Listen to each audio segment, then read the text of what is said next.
Coming to you from our opulent and luxurious 4x8 refurbished room closet at the national headquarters in Indianapolis. With duct tape studio lights and a mic that you barely can hear, we hope to entertain and educate you. This is the Tango Alpha Lima podcast. They call me crazy cause I'm facing all my giants. They try to scare me into thinking I can fight it. They tell me I should never even think of trying. But that's just me, I'm gonna live out in defiance. Hello, and welcome back to the Tango Alpha Lima podcast. I'm your host, Mark Zeeby, Special Projects Counsel of the American Legion, joined as always by Jeff Daly in a very nice, what kind of shirt is that? This is the Tango Alpha Lima shirt designed by super producer Holly. Look at that. That we wore just for the convention. It's outstanding. And Miss Ashley Garbolja Maldonado, who may or may not be experiencing some technical difficulties, but can we hear you today? I hope that you can. I'm going to speak a little louder thanks to computer audio. Yay! So, Good time. Technology, aces. All right. Well, we are going to roll because we are already under a time crunch here. So, Jeff, we didn't actually divide these stories up, but I'm going to start with this one. We are now coming out of convention. It seems like about a month and a half ago. And in reality, it was like, what? 2 weeks, almost maybe. To the day. Yeah, I haven't had a single second off since then, but convention. So you guys spent I was suddenly called away to do other tasks, as you guys are certainly aware. So tell me about the booth. The couple times I made it down, everyone seemed happy, but how was everything down in the convention center? I loved it. It was the energy and flow of having all the Legionnaires there and just meeting not just people who listen, but guests. We met guests that in real life for the first time, which was cool. Yeah, and I actually ended up, I went out one night with a bunch of guys, and then it turned out that it was the guy that owned that company that we talked to, the mill skill people. Oh, cool. I went out and he was awesome. I can't remember his name, but he was awesome. Loved hanging out with him. How about you, Ash? Did you have a good time there? I did. There was a lot of positive energy. I got to spend time with folks that I just haven't seen in a while. And convention's always a nice time when, again, we haven't seen each other in a while. So it was refreshing. I thought we had a great booth. I couldn't believe how many folks came across the booth and said, "Hey, I love the podcast," or told me a specific episode that either resonated with them or they shared, or I had one post and a couple of folks who basically said that they're just putting our YouTube channel up at their post and just kind of playing it on loop, which I thought was really neat, which I encourage others to. I think that's a really great way to kind of, self-plug, but it was great. Like, there were folks from Puerto Rico. We had, folks from New York, Alaska, all over the country who were like, "We are listening to Tango Alpha Lima, and we love what you guys are doing." So it was, I felt like I absorbed a lot of like positive energy from the convention this year, just experiencing everybody, just making new friends, meet the old, one is silver, the other's gold, if anyone knows that rhyme. But yeah, it was a great time. The most common refrain I got was people didn't know who I was. And then after talking to them for about 2 minutes, they'd be like, "Dude, you're the guy with the beard." And it's like, well, yeah, that's not it anymore. Ash, I didn't get a chance to see you because I ended up on stage for the last 3 days, but how did your hot air balloon ride go? It was so wonderful. Thank you for asking. Yeah, I never did get it. I didn't hear how that it went. It sounded like a horrible idea trying to get up earlier in the morning. Horrible idea. No, it was, it's wild because there's just like this few inches you're in this basket. Okay. And I'm like, 4,000 plus feet up, and I'm just like, that separating me from just the, Sonoma Desert. So I don't know if it's the correct Sonoma Desert, but I'm looking over the desert. I'm watching the sunrise. It was just really quaint and happy. And a lot of folks don't know, like, I totally had to like bust out of the parking garage at like 4 a.m. because I couldn't get my car out. It's great. There's a video out there of me doing some shenanigans, but leading up to that, it was great. I enjoyed it. I had plenty of adventures out in Phoenix. So for anyone who's traveled out in Phoenix, there's plenty to do. But I think most of my time well spent was at the convention and meeting people. So we who all love did our get, podcast. we did all get to meet for the first time, which But first time all together. All together. together. Yeah. I hadn't met Jeff, and I don't think we even actually made it out together. Did we, Jeff? Yeah, we did the one pub that I showed up late after getting bad directions. I Okay. was walking all over downtown Phoenix. The cool thing was I told Holly, it's like you and so Mark and Ashley have met. Mark and Holly obviously work together every day. Ashley's met Holly. I saw Ashley like 2 weeks before a convention, but the only two people that hadn't met were Mark Seavey and Jeff Daly. And because of this is like a digital thing. It's a virtual thing. Because when Ashley and I walked into the office, I looked over and I go, "Oh, there's Seavey. We need to go say hi after." Not go meet for the first time ever. I said we need to go say hi. That's what Because it seems like we know each other. That's what somebody else said. And I think it might have been Autry was like, "Oh, you guys have never met?" It's like, yeah, but it's not really that big a deal. I mean, we talk every Wednesday. It's not like Right. we're texting each other all the time. It's like I didn't really feel the need to give him a bear hug or anything. So it goes. All right, let's take our first commercial break here, and we'll be back in 30 seconds. Tiddly, tiddly. The American Legion is Veterans Strengthen America. We're in your community, supporting veterans, service members, and their families, enriching the lives of young people and promoting citizenship and patriotism. Our members are passionate about these core values. Help strengthen America by joining the American Legion today. For more information, go to legion.org/join. All right, topic 2, we're going to go with Jeff. Go, Jeff. All right, we kind of prefaced this in an earlier episode because we all knew that it was coming. This story, the headline, soldiers have 3 months to get COVID vaccine or face discharge with few waiver options. I typed a lot of stuff in here, but I'm not even going to read it all because the title kind of says it. But active duty soldiers have 3 months to be fully vaccinated against COVID-19 or face a possible discharge from the force, the Army announced Tuesday. As of Tuesday, about 80% of active duty soldiers had received at least one vaccine dose, according to an Army spokesperson. However, the National Guard and Reserve don't have accurate numbers. And then Lieutenant General R. Scott Dingle, God, if he takes criticism for this, wow, I wouldn't want to have his last name. This is quite literally a matter of life and death for our soldiers, their families, and the communities in which we live. Case counts and deaths continue to be concerning as the Delta variant spreads. So we talked about this because we said when it got FDA officially approved, that the military might do this. I know you have feelings, Mark. Yeah. I mean, it's got to be done. I don't know that I have too many feelings. If someone has a sincerely held reason that they want to get a waiver, I'd say let them out, give them a general or even an honorable. I don't have a problem with that. If someone just doesn't want to take it and wants to get out, what I don't want to see is people who are just like, yeah, I don't want to be in the Army anymore, so I'm just going to refuse the vaccine and go out with an honorable. That's not the way to go. But I mean, at the end of the day, we can't keep playing this game with who's vaccinated, who's not vaccinated. We just, at least not in the military. This is not the time for it. It's, I'm very, very much empathetic, but at the end of the day, we can't play this game forever. We gotta fight wars and do our stuff, and we can't be worried about who's sick and who's not. Ash? Yeah, it's approved by the FDA. We talked about this. We knew that this was going to happen. I have already stood by that we've all gone through the vaccination line, no matter what branch you served in. Yeah. And, part of our job is to go into, third world countries, travel, be abroad, be exposed to all kinds of stuff.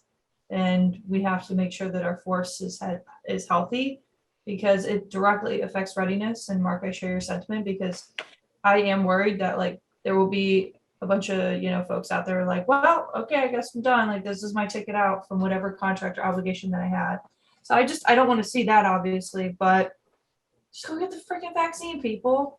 Like, gosh. I Yeah, get so frustrated. I'm One thing, so frustrated. we The went through C- this exact Okay. thing with anthrax back in the day. You guys were after that, but we went through the exact same thing. And it was like, when it was time for mine, I was like, all right, maybe I'll grow a Yeah. second head. Maybe I'll have a third arm. But at this point, like, I signed the dotted line. Like, I at this know. point, I'm just going to do whatever they tell me to do. I've got a really Well, the nice CV smallpox shot. This I call it the CV and- effect. What's that? You have zero idea what's in anything you eat, No, but you I still don't. do it. So Right. like all these people are like, I don't know what's in it, but they're Right. all eating the same crap you're eating. Plunge And- ahead, people. Yeah. No, I think that's a great point. I think it's a great point. A lot of people don't know what they're eating. They're putting in their bodies anyway. Okay. I'll tell you what, when I faced the COVID vaccine against 12 years basically of eating MREs, I think it's the latter that concerns me a little bit more. And I'm totally being honest about that because I haven't been the same since. But And then my final point, Ashley kind of touched on it, but I've always said we always get scientists involved in these conversations, but we never involve historians. Do you know when the Spanish flu hit the military and the whole theater in Europe, there were battles decided because certain enemy units would be sick and they couldn't fight.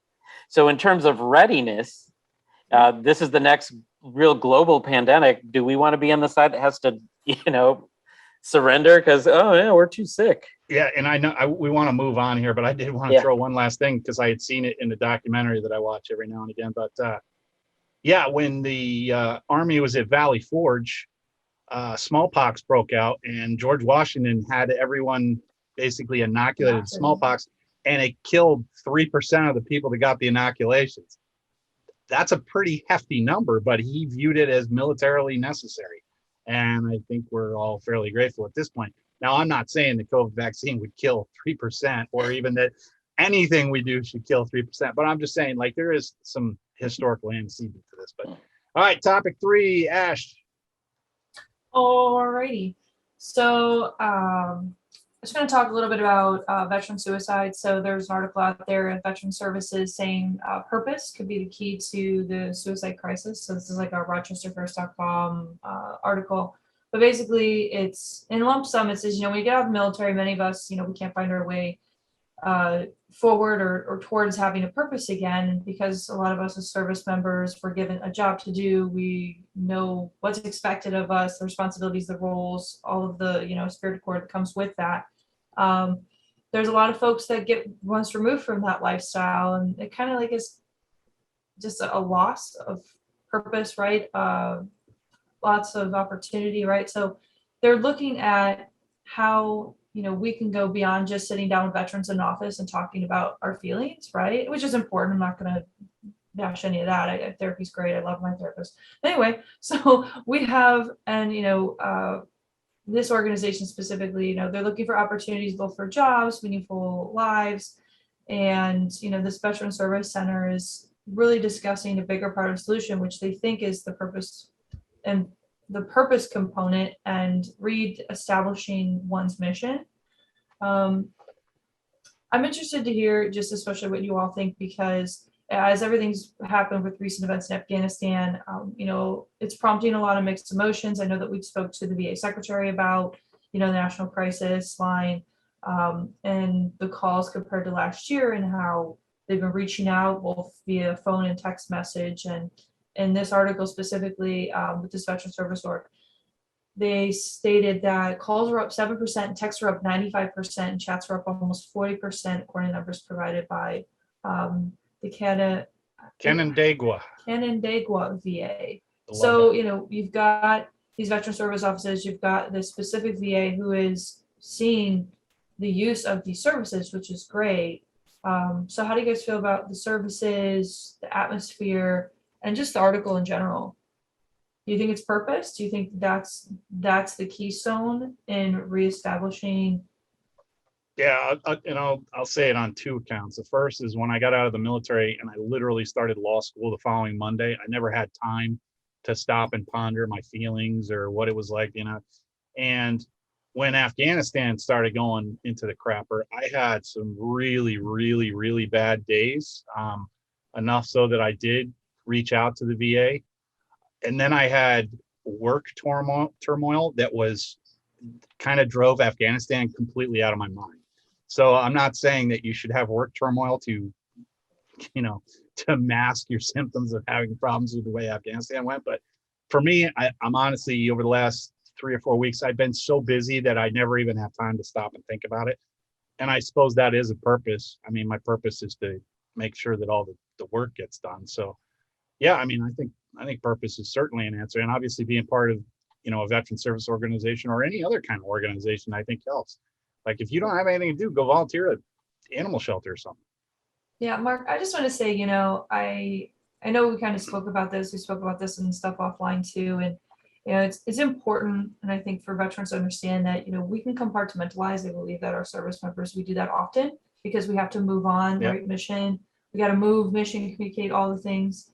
So, I think that, well, one, I'm happy that you kind of shared that it has been bothering you, because I think it's important for our listeners to hear that, like, we're struggling with it too, and you were there. Like it's tough, and we can distract ourselves with work sometimes, but it's really important that we have healthy coping mechanisms. And Yeah. we're talking to people and doing those battle buddy checks. So I just want to say thank you. I know that work Thank stuff is stress stuff, but there'll we be love you a here. We love there'll you be- here. there'll be a reckoning. I have no doubt about that. But luckily, Reckoning.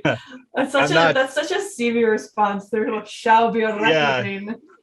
and luckily I'm not one to really self-medicate with drinking. So I kind of got that going for me. It's not really my style. So, but there'll be a reckoning. I'll need about a week of Family Guy reruns, I think. Jeff, what do you got? Well, I think there's a couple of little things. I think, a lot of motivational speakers, it's become kind of a trend for them to get people to motivate by asking them what is their why. And for service members, especially those that went in at 18, the first time they had to motivate themselves, other than mom and dad told them to do something or a teacher told them to do something, they inherited this big, huge, organized why. So that's it's synonymous with purpose, right? So you're going through the military and you have this big, huge purpose, bigger than yourself. There's all the stakes are sky high, and then you're done. And you're back into this world where people your age have kind of had to navigate a little bit on their own and make mistakes and fall down. And you now are out there without the big why that you had. And I think that's one of the things that makes the American Legion so attractive to some people. It is the opportunity to continue to serve, or as Ashley always likes to say, second service. But it's just never, you have the camaraderie again. You have the same kind of conversations and tone that we had. You rip on each other, but nobody gets mad. You go and volunteer, and you do all these things. I mean, we say there's no rank among us, but we still have like this kind of structure, and people are responsible for different things. So I think it does kind of remind people of the why that they originally had, and inspires them to rededicate themselves to the why, or in this case, the purpose. And I think that's one of our selling points that we don't brag about enough. We don't put it out there. We talk about what we do with service officers, which is amazing and awesome. We talk about GI Bill and lobbying and Agent Orange finally getting recognized, and those are all amazing things. But when you're talking about suicide, and this is suicide prevention month in September, and it's about the individual. But I won't say it's a one size fits all. I won't say that the purpose is for everybody. Some people have different needs. So, but I do think it's an area that the American Legion can and should lead in. Yep. And the only other thing I would say is that some people are not going to seek out the purpose willingly. But if they're your friends and you see them having trouble, get them out there. Even if you just sell it as, hey, look, your battle buddies sort of need you. Can you come and help with this? I think it's the best way to kind of break people into it. All right, let's take a quick commercial break, and we'll be back in 30 seconds. So you were discharged with a 20% disability rating, but now you can't hear so well and need help. contact an American Legion service officer. Service officers are free of charge and they help all veterans. Find one near you with our online tool at legion.org/service officers. All right, and now we are on to rapid fire, and we are going to be rapider than most fires because we're running out of time here. All right, let's start with this one. This is from the Albuquerque Journal, apparently. No, it's from Military Times. Let's take record. U.S. flag sewn by soldier at POW camp settles at the Smithsonian. The article says an American flag assembled secretively and at risk in a Japanese prisoner of war camp was fashioned out of pieces of red blanket, white bed sheets, and blue denim dungarees. For 25 years, it was stored in a closet at the Albuquerque home of Joseph Jose Quintero, the American soldier responsible for its creation. For nearly 30 years, it traveled with Army Lieutenant General Edward Baca to every U.S. state and territory in 7 continents, as Baca told the story of the flag and the brave men who battled the Japanese in the Philippines before falling to the enemy during World War II. Now this flag, its pieces, once wrapped in canvas and buried in dirt to keep it concealed from the Japanese guards, is on its way to the Smithsonian. Jeff, you going to go see this? Well, I'm a long way from the Smithsonian, but I would love to go see it. I think what I see is a huge message, and anybody who tells me that they're for freedom and liberty and loves the flag, I'm gonna be like, shut up! You got nothing on Joseph O. Quintero. Right. That man made a flag out of they actually use the word dungarees. He made a flag out of dungarees, sheets, and a blanket. And nobody quoted flag code to him and said, you better put the stars on the left when you hold that and show it to me. Because this guy truly loved the flag, loved his country, and loved freedom at his potentially his own peril. Because if they had saw that, he might not have ended well for him. So I love this. I wish I could go to the Smithsonian. I know somebody that can. I just love the fact that it does say dungarees and you noted it, because that is a word. I'm not certain on that one. Ash, you're right there. You going to go visit? Absolutely. It's a museum and it's near you. That I know those are. It's like all the things, all of my love languages: military history, regular history, DC history / all the things. I'll be there. Completely unrelated, but the most underrated museum in DC, National Geographic Museum. That was my favorite museum when I lived there. Loved it. All right, let's move on. Rapid fire 2. As a child, she wrote to a World War II vet who carried the letter everywhere, and 12 years later, they finally met. Jeff, you put this one in there. I mistakenly clicked the link, and then I lamented the fact that I didn't have a door, because this is this story. If it doesn't make you cry, you probably don't have a heart. But everyone should go and look at this. It's on Stripes. Again, the title is Child Wrote Letter, Veteran. They meet 12 years later. Basically, this young lady wrote a letter to a World War II veteran. He was so moved by it, he kept it. Flash forward 12 years, she had joined the National Guard. She went to visit him in a retirement facility, and he broke down within seconds of realizing who it was. And they sat there for 3 hours. I can't imagine talking to anybody for 3 hours, but the story was delightful. Jeff? I love this story, and it's cool because he tried to find out who wrote it, but I mean, it obviously it'd been years since this kid was in school, right? And they didn't even. I think he tried to send a letter to the school trying to get it to the person that wrote him, and the school had closed down. Oh, yeah. So, there was like all kinds of roles. Ashley, did you notice what state this was in? You could probably guess by his question. Why would I be asking Ashley this? The one and only. It was not Montana, I'll tell you that. Yeah, did you watch the video, Ash? I did watch the video. It's so freaking adorable. It just warms my heart. And I'm just like, the pictures too, just. Yeah.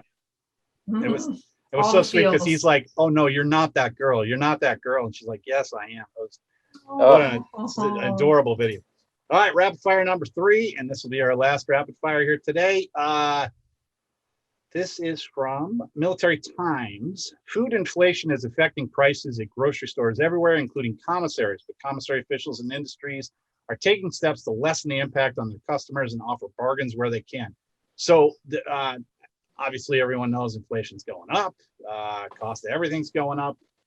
The thing that I found interesting is actually here at the end, and it had a Defense Commissary Agency spokesman, Kevin Robinson, and he said that the commissaries are statutorily required to sustain an overall patron savings of 23.7% against local market basket averages. I was not aware of that.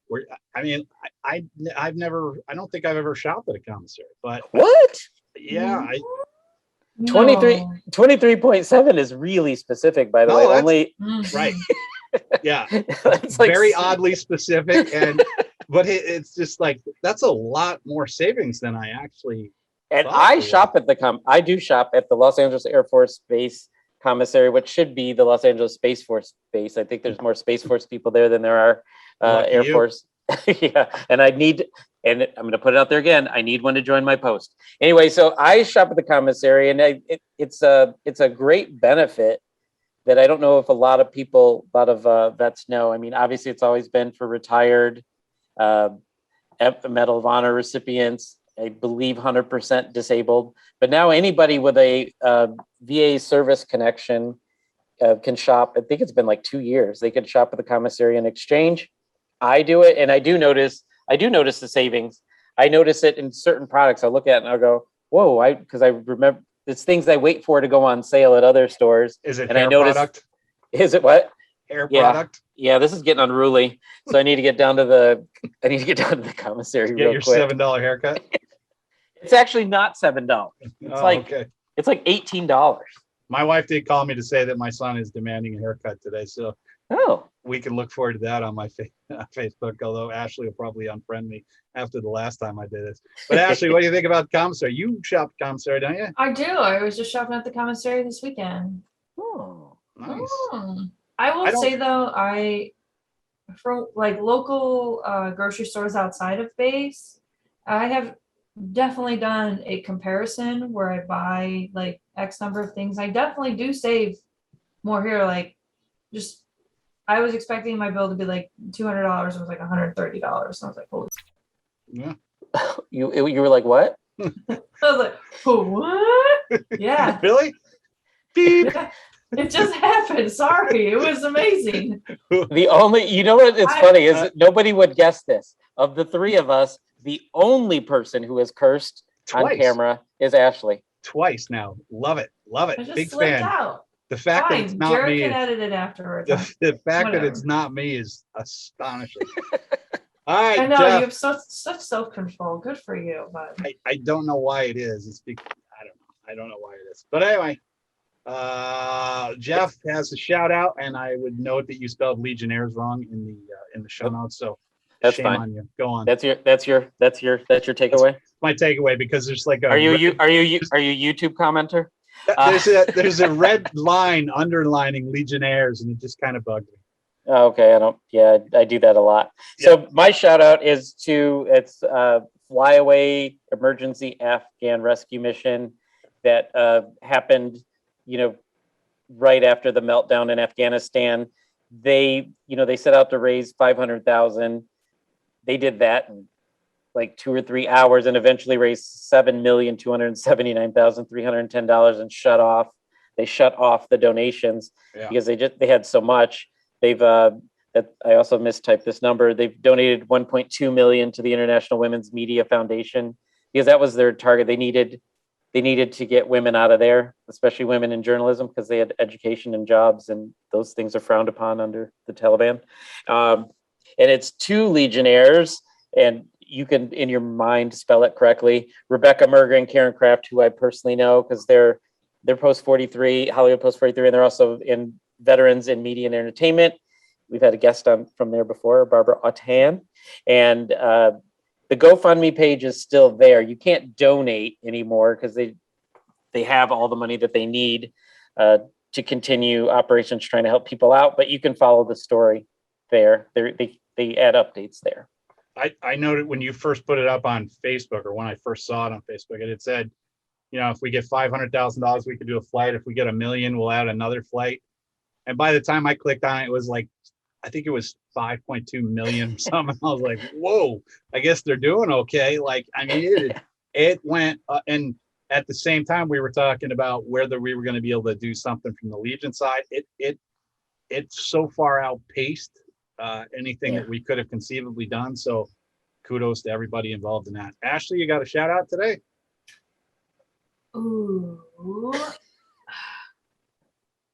Honestly, I just want to do a shout out to our fans because they're flipping awesome at convention. And I'm just so excited that we have all these fans all over the country. So for all of our fans out there, keep listening. And if you've got some really cool guests or recommendations, be sure to, get on our website and, fill out the form if you've got a guest at tangofflima.org. Hey, Holly's doing a little dance. I don't know what she's trying to do, but I think she wants them to comment. Yeah, you can comment on our stuff. Let us know what you like. Subscribe, follow. There's my selfish plug. All of our fans out there, make sure you're subscribed to whatever podcast that you're listening to. So it's a well-known fact. I don't actually watch our own podcast because I can't stand the thought of looking at myself or listening to myself. But from what I understand from the emails, we did quite well in August. Our September and August. Actually, I guess it was August. We blew the doors off, and September probably won't be bad at all either. But so thank you to everyone that listened to those. I did get quite a few people that asked if I took some of the anxiety home from talking to those people, because there were some pretty tough ones. It wasn't easy. Again, on top of Afghanistan going the way it has, they were a little difficult, but so I'm glad that people were listening. So it wasn't just us putting ourselves through agony for no reason. So I'm real happy everyone listened to it. To all the Afghan veterans out there, it sucks. Get on with it. There's not much we can do about it. I feel you. If you want to reach out and talk anytime, you can reach out to us. We're all mad. We're all upset. And we all pretty much hate everyone involved, but don't let it jade you as a person. Don't let it take over. And finally, don't let it minimize your service or your impact, because it doesn't seem like it, but there certainly was an impact. So yeah, unless you're the last guy on the bird, just say, hey, when I left, we were winning. That's my story, and I'm sticking to it. We were winning when I left.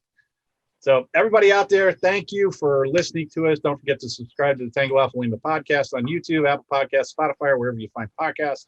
While you're there, don't forget to rate us, preferably with 5 stars, and leave us a review. You can send us feedback and love notes and anything else to tangoalphalima@legion.org. Right now, I'm getting a spam caller. Maybe I'll turn them into it. Who knows? All right, folks. That's it for us. We will see you next week. Bye.